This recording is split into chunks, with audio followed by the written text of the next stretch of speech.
Yo, guys, what is up? Welcome back. Today we're going to be ranking MGK albums on a tier list. I figured since I had just done the Eminem one, it only seemed right to do an MGK one shortly after. Excuse me. I do quite like MGK, so I thought this would be a fun one to do. I'm just debating how I want to go about this. I feel like it's always best to just go chronological, you know? It's always best to just go chronological. Lace Up. Personally, this is definitely not one of my, top MGK albums, but I would consider it a solid B. You know, there's some pretty great songs on here. Two of my favorites, I would have to say, is, of course, the classic Wild Boy and Demons with DMX, as that is another very fire song on there. But yeah, just kind of the middle-of-the-road MGK album for me. I know it's his, debut tape or whatnot, but it's just not all my personal preference. General admission, I think I'm going to put that in A, just a notch above Lace Up. There's just a handful of songs on here I like a little bit better, such as Till I Die, for example, or Spotlight. That's another very good one. Let's see. Bloom. I feel like we gotta throw this one up an S. I feel like Bloom is pretty good. Bad Things, of course, it's not my personal favorite song, but it is iconic nonetheless. It's a pretty popular song at this point in time. As well as some other good songs like Let You Go, Break Up, let's see, what else is on there? Golden God, that's another fun one to listen to. Let's see, Rehab, that's another really good one. There's a lot of good songs on this album, very, very solid. Binge. Where do we put Binge?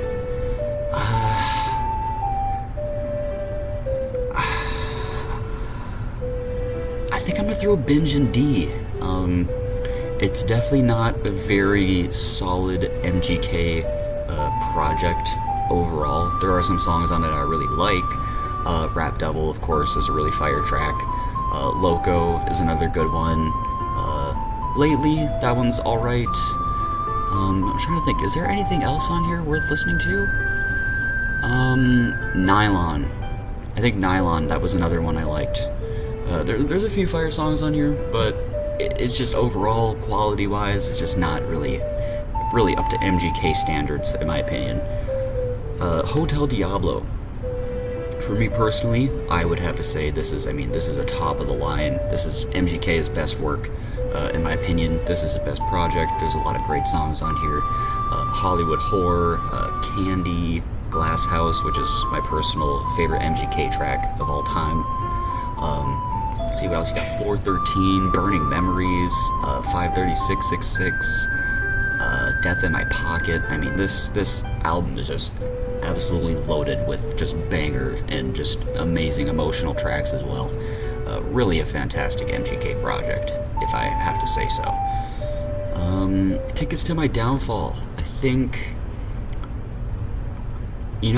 honestly, I think I'm going to stick it in S. I think, at least from what we've seen of MGK's punk style so far, I feel like this is definitely where it was executed the best in terms of just an overall project.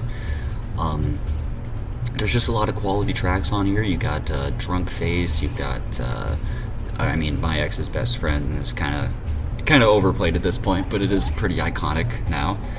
You've got Bloody Valentine, that's one of my personal favorites. You've got Play This When I'm Gone. That's one I really like to listen to a lot. Did I say Drunk Face? I feel like I said Drunk Face. It's a solid album, It's a solid album. Mainstream Sellout. I think I'm gonna stick this one next to Lace Up. I feel like it's basically just a lot of sequel songs, just a bunch of 2.0 songs to Tickets to My Downfall, so it just didn't really feel super new, To say that it's like complete garbage or anything, that would be a lie. I mean, it is listenable. There are some solid songs on here, but in terms of replayability, I just don't really find myself going back to this album very often. Let's see, I'm not going to be ranking the lo-fi album just because I don't really listen to lo-fi, and I haven't really listened to this album that much. I think I've only heard it in passing, so... I guess we can rank the deluxe. I didn't expect it to be here, but I guess just based off of the tracks we got, I think I'll stick it in like a C, you know? Just based off of those new songs we got. Well, for one, I mean, I don't know about you guys, but I feel like in terms of MGK music, I feel like Bro has been lacking. So for me, I was a little disappointed by, like, only, I think it was just one actual new song, and then like 2 sad versions and a live performance, and then like a demo of a track that basically sounded almost exactly the same as what we got on 413, or on Hotel Diablo, so... I don't know, for me, I'm going to put it in C just for a little bit of disappointment, but El Pistolero, that is an absolute smash track. That is a banger and a half. I think I've played that well over 100 times already now. Genre Sad Boy, that is the last album we're going to be ranking for this MGK album tier list. Again, kind of another MGK disappointment, but I'm going to put it in C just because there were a few songs I did enjoy. Those songs mainly being Beauty and Struggles. Those 2 I found myself listening to quite a bit. Those 2 were actually, I felt like, probably the 2, like, actually most well put together songs of the album. This album had some good moments, but just not very replayable for me. And I don't know, I mean, considering MGK and Trippie Redd were actually 2 people that I do like, or I did like Trippie Redd quite a bit, not as much as I used to, but I do have 1400 tattooed on my arm, so I'm kind of stuck with it now. Same thing with MGK, I've got the double X's too, but who knows, I highly doubt I'm going to become a not MGK fan. But yeah, I kind of made this because I'm just craving when MGK finally drops a fucking album, so comment down below if you're waiting for that MGK album as well, and let me know what you think about my album rankings, and I'll see you on the next one. Peace out.